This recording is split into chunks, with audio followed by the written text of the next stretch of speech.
Ndëruar xhamatli, jemi duke fol mbi pasojat dhe të këqijat që vijnë nga gjunahat, mëkatet, shkeljet e vendimeve të Allahut subhanahu wa taala.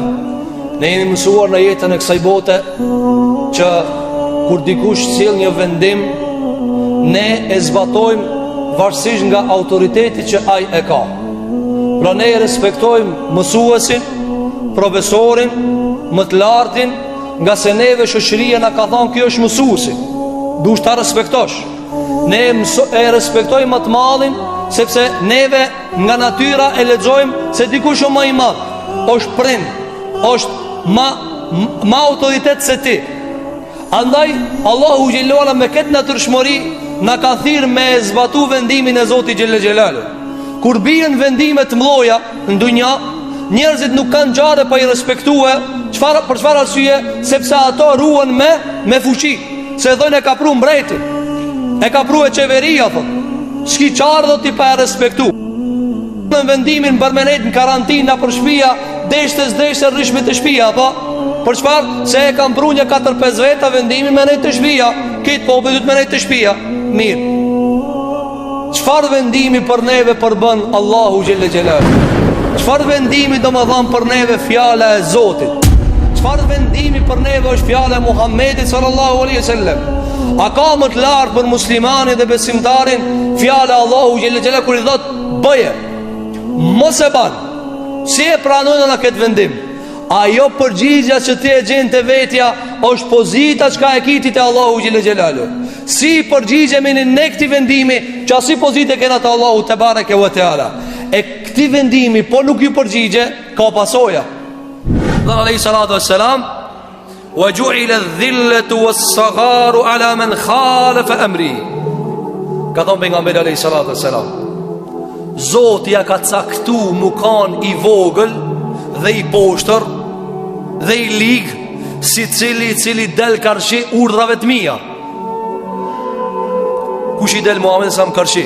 Allah e ka shkrujt mukan i vogël. Në surën al-Hujurat, thot Allahu xhelle xhelalu.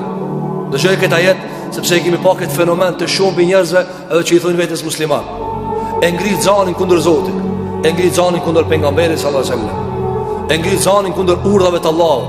Bën tallje, tha Allahu xhelle në Kur'an: "Wala tarfa'u aswatakum fawqa as-sawti an-nabi." O ju musliman, mos zgaboni me ngrit zanin për mizanin e pejgamberit. E diti kur i thue vladit tanë, mos janë ngrit zanin gjyshit, se kja ma i madhë. Mos janë ngrit zanin. Allah i ka dhënë këtë njerëzimit, mos zgaboni me janë ngrit zanin për mi pejgamberin. Pse? Këtë punë huq ja u qoj. A fare që a gjorana, jep zeqata, këtë punë huq që qoj. Vesh me janë ngrit zanin e tonit. A para me në, thot i bën Qayyim el-Jauziyje, mi shku kundër. Vetë zanin ka thonë, mëse ngrit zanin.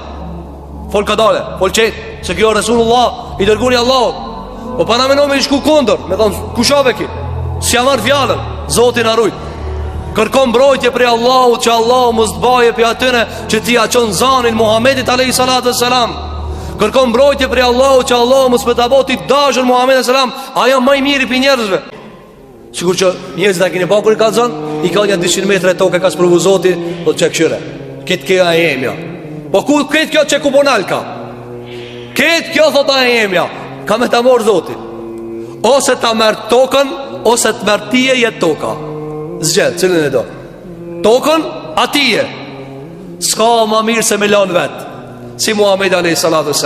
E la vetë tokën, ja dha Allah i këtë tokën. Këtë njërë që kanë më lanë tokë, e kanë obligim me ngu Muhammed a.s. Se? Sa je la për Allah. Allah tha jona toka. Na ja japë na kujdojna. Na ja japë na kujdojna.